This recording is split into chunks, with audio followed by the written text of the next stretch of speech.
The Shure SM58 vocal mic is the most popular and legendary microphone of all time for a reason. It's got a nearly indestructible form factor. I've dropped this mic down the stairs, off the back of a truck on the highway, I'm not joking, and also I've used it as a hammer in a pinch when I did professional AV 10 years ago, and it still worked. Just had a little ding on it. It's all good, it's a 58. Everybody who's used this mic knows exactly what I'm talking about, and that's the reason why it is the backup or primary mic for nearly every production company, nearly every music concert company, and every pro producer's got one of these in his back pocket because it's so freaking reliable. The Shure SM58S, the S on the end of that, is for the on-off switch that was added to this legendary mic to give it extra utility. It's an old reliable mic, but does new technology trump this old mic? We're going to do a side-by-side comparison right now. That new tech I'm talking about is the Samson Q2U handheld dynamic USB mic. It's nearly half the price of the SM58, and it has a lot more utility. Still has that on-off switch like the SM58. It's got the heavy-duty form factor like the SM58. However, I should note, when you hold it in your hand, it does not feel indestructible, it just feels heavy-duty. The SM58 definitely has a heavier-duty body.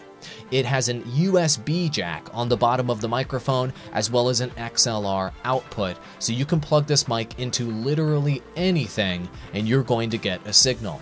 It also has a headphone jack for direct monitoring and a convenient volume up and volume down button on the bottom of the mic. Plug it in anywhere, in any situation, and get a reliable sound from a heavy-duty form factor mic for almost half the price of an SM58?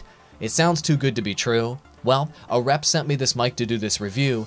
I'm gonna let you decide whether you think this mic holds up in terms of audio versus the SM58. And before I go into this side-by-side mic comparison, I'd like you to know that I'm being paid $0 by Shure and $0 by Samson to do this review. This is the Samson Q2U microphone. I'm using the XLR input, and I've plugged this directly into my Behringer USB mixer. Flat EQ, no effects, no compression, no anything at all. This is the raw signal and the raw recording for you guys to hear. I'm approximately 2 inches from the front of the microphone, and I've got a windscreen foam cover over the top of the microphone right now. I'm now going to back up to 1 foot away. I'm now 1 foot away from the microphone recording on this handheld mic, and I'm now moving back in to about 2 inches away so you can hear the difference in the sound isolation and the sound capture on this microphone. If you're interested in buying this microphone, there's a link in the description and the pinned comment below. This is the Shure SM58 microphone. I'm using the exact same mixer, cable, even foam screen on the front of the microphone, and settings, no effects whatsoever, unprocessed, as the Q2U you just heard.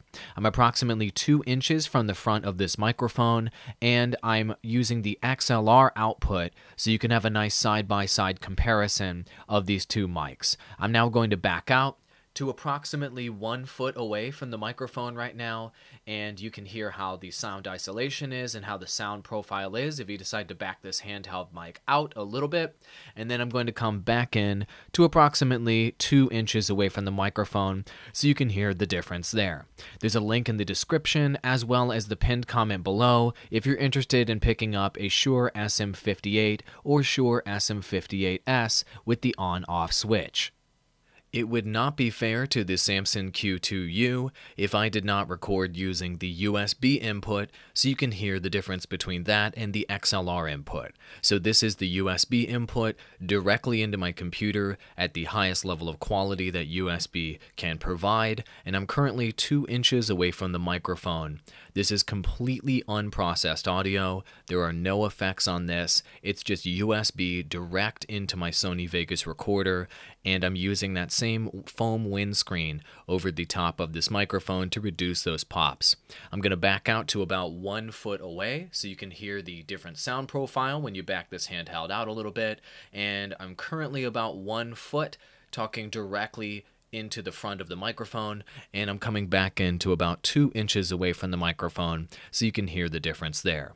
If you're interested in having me help you set up your studio or help you broadcast on the internet, live stream, create videos, I do help people from a technical standpoint using my Patreon services. There'll be a link in the description below. For example, I'm helping someone right now who has a financial services company do live streams for their clients.